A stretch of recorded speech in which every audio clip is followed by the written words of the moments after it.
அனைவருக்கும் வணக்கம். இது தமிழம் மலையொலி. இன்று நாம் பேச இருக்கின்ற தலைப்பு, செந்தமிழன் சீமான் அவர்கள் விகடன் பேட்டியில் 2026 சட்டமன்ற தேர்தலில் விஜய் அவர்களுடைய கூட்டணியை உறுதிப்படுத்தினாரா என்கின்ற கேள்வி.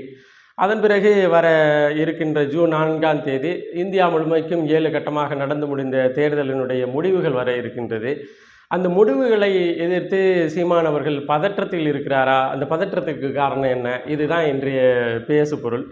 இந்த பேசுபொருள் என்ன காரணத்தினால வந்துச்சு அப்படின்னா, நேற்று அண்ணன் சீமான் அவர்கள் விகடனுடைய விருது வழங்கும் நிகழ்வில் கலந்து கொண்டு யாத்திசை படத்திற்கான குழுவான முயற்சிக்கு ஒரு விருது கொடுத்தாங்க. அது அண்ணன் சீமான் அவருடைய கரங்களால் கொடுக்கப்பட்டிருக்கு. அந்த விருது வழங்கும் நிகழ்வில் கூடுதலாக ஒரு சிறிய பேட்டி நேர்காணல் ஒன்று நடந்துச்சு. அந்த நேர்காணலில் 2 முக்கியமான செய்திகள் பங்கிடப்பட்டது. முதல் செய்தி என்னென்னா, அதாவது புதிய சக்தியாக வருகின்ற விஜய் அவர்களோடு எதிர்காலத்தில் தேர்தல் கூட்டணி அமையறதுல எந்த சிக்கலும் இல்லை அப்படிங்கிற ஒரு செய்தி. இரண்டாவது இது மாதிரி வர இருக்கின்ற ஜூன் 4ஆம் தேதி பாராளுமன்ற தேர்தலினுடைய தேர்தல் முடிவுகள் வர இருக்கின்றது. அதை நினச்சி கொஞ்சம் பதட்டமாக இருக்குது.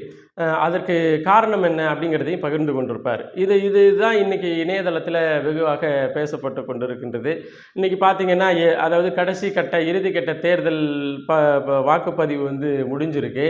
வட மாநிலங்களோட முடிஞ்சிருச்சு.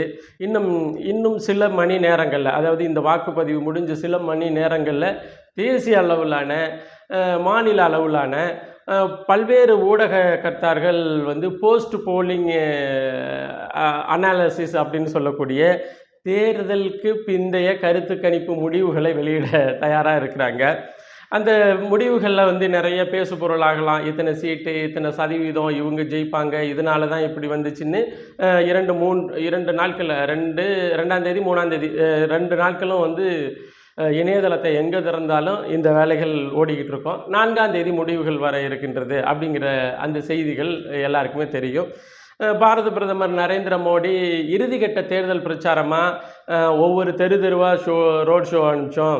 ஒவ்வொரு வீடாக போய் நம்ம கேட்டு பார்த்தா ஒன்றும் முடியல.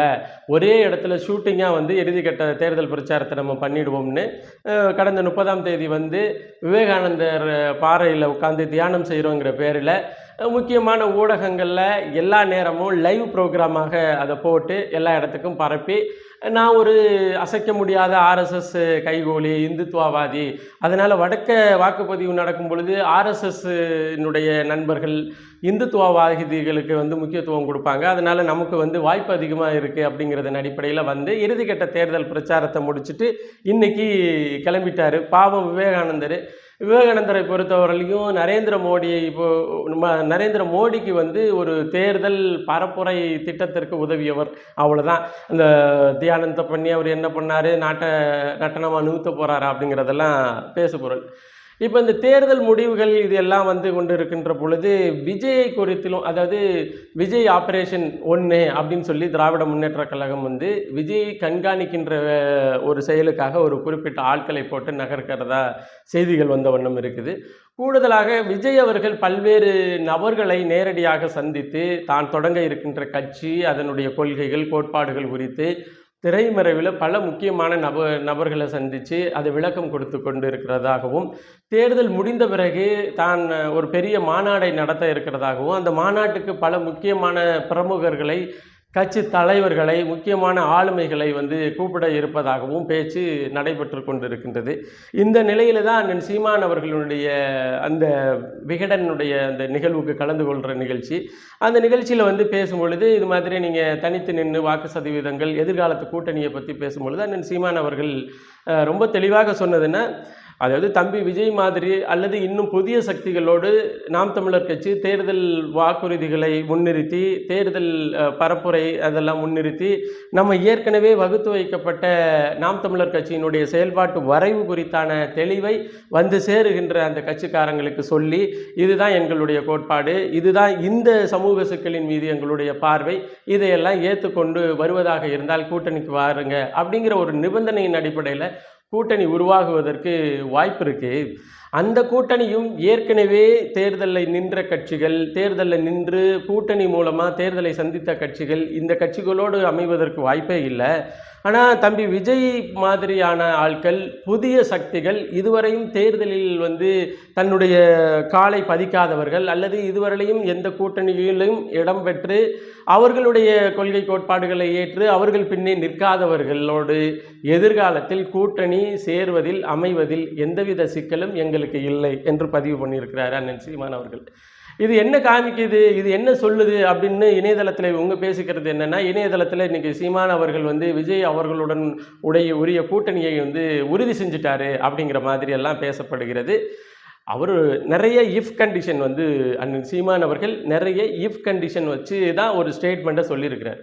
அந்த இஃப் கண்டிஷனில் விஜய் மட்டுமல்ல, இனி யார் வந்தாலும் அந்த இஃப் கண்டிஷனுக்கு உடன்பட்டால் நாம் தமிழர் கட்சியோடு கூட்டணி வைப்பதில், நாம் தமிழர் கட்சி அவர்களோடு கூட்டணி வைப்பதில் எந்த சிக்கலும் இல்லை. இதில் முன்முடிவுகள் அல்லது இவர் கூட்டணிக்கு விலை போய் அது மாதிரி எந்த சிக்கலும் இல்லை. இது ரொம்ப தெளிவான அறிக்கை. நாம் தமிழர் கட்சியினுடைய கொள்கை கோட்பாடுகளை ஏற்றுக்கொள்கின்றவர்கள் புதிய சக்திகளாக ஏற்கனவே தேர்தலில் இருந்து தங்களுடைய பெயரை கெடுத்து கொள்ளாதவர்கள் வரும்பொழுது அவர்களை இணைத்து கொள்வதில் எந்த தயக்கமும் இல்லைன்னு சொல்லியிருக்கிறார்.